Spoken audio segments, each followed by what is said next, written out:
Eelagaa kun eela mitira gadi fagoodhagaa qonnaan bulaan hin danda'amne haala uummanni keenya keessa jiru murannoo isaatiin eela baafachaa jira. Gaa kun amma mitira 27 lafa keessa mitira 27 hanga mitira 34 lafa keessa gaqqotuudhaan bishaan baafatee hirkattummaa roobaa jalaa if baraaraa jira.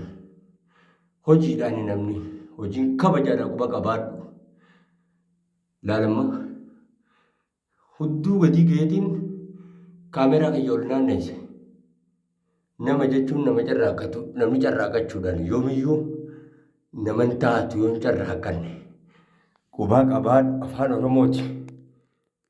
Jiraa gobbichaa siin jee bokkoo sammuu gubbaa Umar Kullee funyaan jala tatteenyee